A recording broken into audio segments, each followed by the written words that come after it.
Te lo contaba al inicio del programa, vamos a hablar con yo me voy a tomar el atrevimiento de decir con un amigo de la casa. Él es el doctor Sergio Auger, director general de hospitales de la ciudad de Buenos Aires. Doctor, buenas noches, bienvenido, ¿cómo está?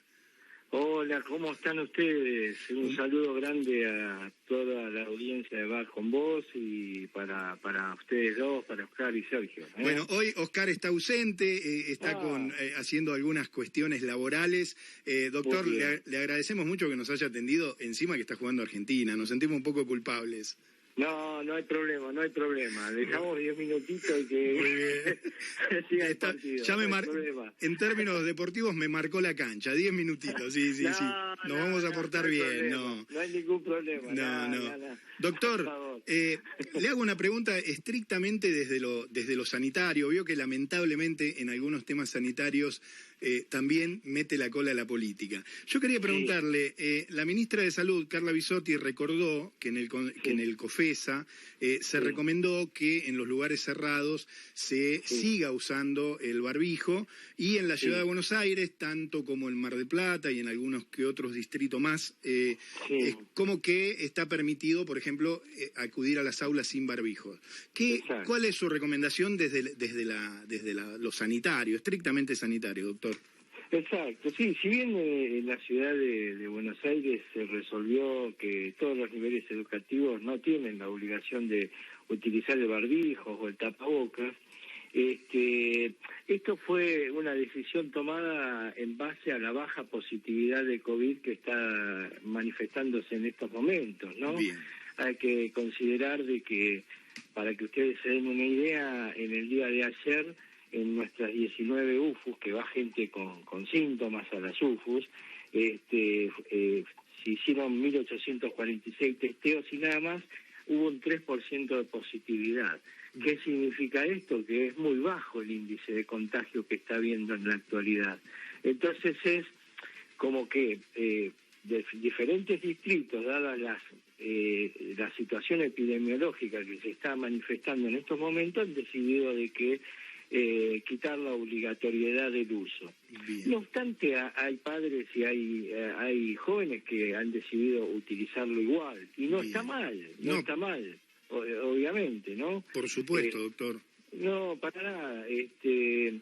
Inclusive hay algo que hemos visto en años anteriores, durante plena ola de COVID, y es que no se manifestaban prácticamente contagios por otro tipo de virus de influenza, por el uso del tapabocas.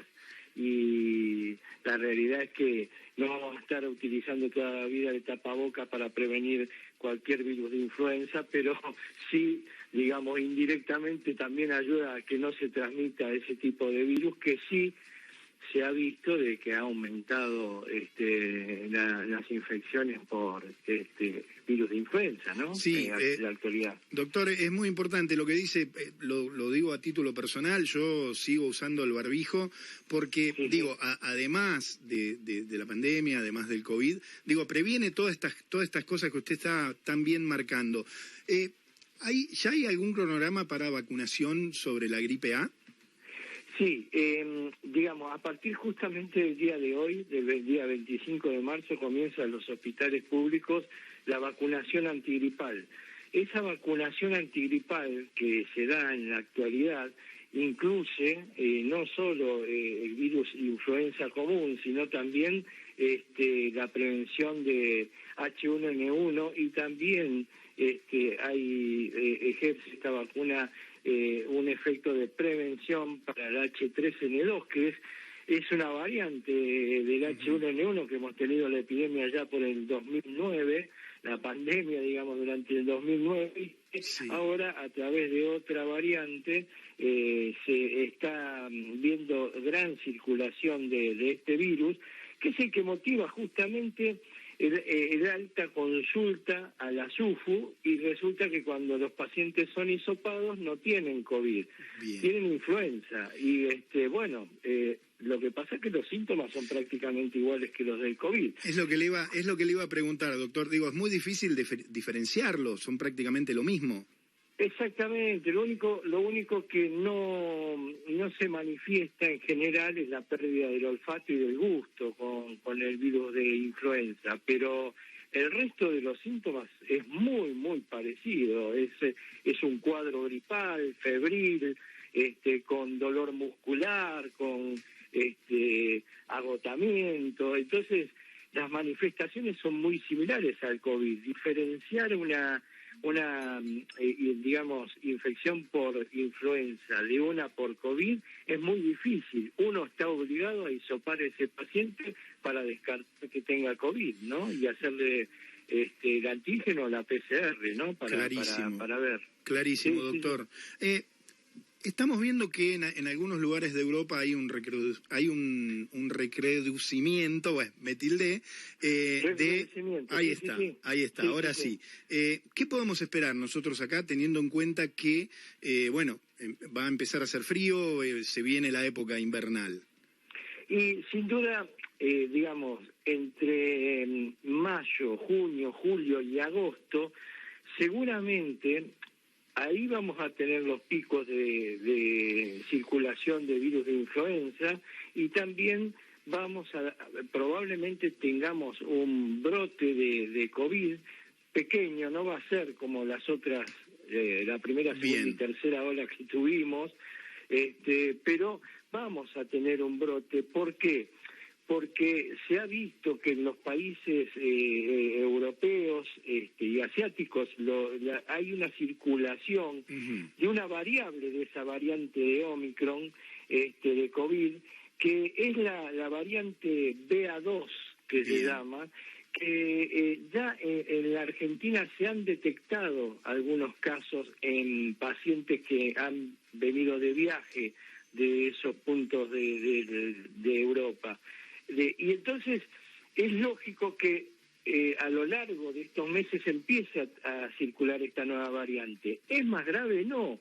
Bien. Lo que tiene esta variante, que es un poco más contagiosa que la Omicron común, y lo que sí es importante es que no genera mayor mortalidad ni tampoco mayor número de internaciones. ¿Se acuerdan que en la tercera ola, cuando apareció Omicron, las UFUs estaban llenas, sí, pero las terapias no estaban tan llenas como estuvieron en la segunda ola? Bien. Con la variante Delta? Bien. Bueno, lo que uno puede esperar con esta variante BA2 es que haya menor internación de terapia, y lo fundamental es que logremos que la población se aplique en la mayor cantidad posible la tercera dosis de la vacuna. Bien, doctor. ¿Por qué digo esto? Porque la primera dosis se la aplicó ya el 95% de la población de la ciudad de Buenos Aires.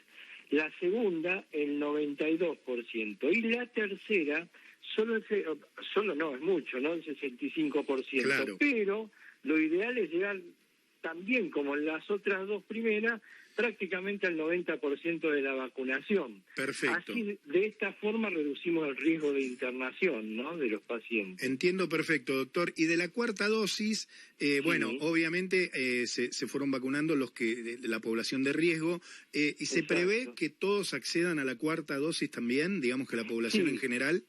A lo largo del tiempo se va a ir aplicando la cuarta dosis. Ya se comenzó en la ciudad de Buenos Aires con los mayores de 50 años que han recibido en primera instancia 2 dosis de Sinopharm, y en aquellos que son inmunodeprimidos, con el fin de fortalecer aún más su sistema inmunológico contra el COVID, ¿no? Bien. Una vez cumplido esto, seguramente se pasará a los mayores de 50 años con cualquier tipo de vacuna. De hecho, ya están empezando a recibir el llamado a través de WhatsApp o mail para que se presenten a vacunarse para la cuarta dosis, los mayores de 50 años. Después se va a seguir como se hizo en las otras etapas, ¿no? En los mayores de 40, de 40 a 50, bien. Y de 30 en adelante, y así sucesivamente, ¿no? Estamos hablando con Sergio Auger, director general de hospitales de la ciudad de Buenos Aires. Doctor, siempre, créame que es un placer hablar con usted, siempre tan claro, tan didáctico. El mensaje final es, nos seguimos cuidando como siempre. Sí, yo creo que es fundamental esto, porque más allá de que se haya decidido de que no sea obligatorio el uso de barbijo en las escuelas, yo creo que si nosotros nos tomamos la vida con responsabilidad y con responsabilidad para con el otro, es muy importante. ¿Qué significa esto? Si estamos en lugares cerrados, utilizar el barbijo la mayor medida posible, si bien no es obligatorio, pero Bien. nos podemos cuidar y prevenimos. Y obviamente tratar de seguir manteniendo en la medida posible el distanciamiento, que si bien también se dijo de que ya no hace falta tener una distancia de 2 metros, con prevenir no hacemos nada mal, digamos. Totalmente. Yo creo que eso es fundamental todavía, sobre todo porque tenemos que enfrentar el invierno. Y en el invierno todas estas enfermedades respiratorias recrudecen. Entonces, como decíamos al principio, no solo prevenimos el COVID, sino que también prevenimos la influenza, y además este año en los más chiquitos tenemos que agregar la bronquiolitis, ¿no? También. Que es muy típica estacionaria, ¿no? Bien, doctor, muchísimas gracias, el placer de siempre, gracias por atendernos en este horario, y bueno, lo volveremos a consultar cuando tengamos alguna duda. Cuando ustedes quieran, para mí es un gusto hablar para ustedes y para todos sus oyentes, realmente, y les agradezco a ustedes que nos permitan difundir todo lo que sea prevención sobre enfermedades. Muchas gracias, doctor. No, él es el doctor Sergio Auger, director general de hospitales de la Ciudad Autónoma de Buenos Aires. Lo escuchaste acá, en Va por Vos.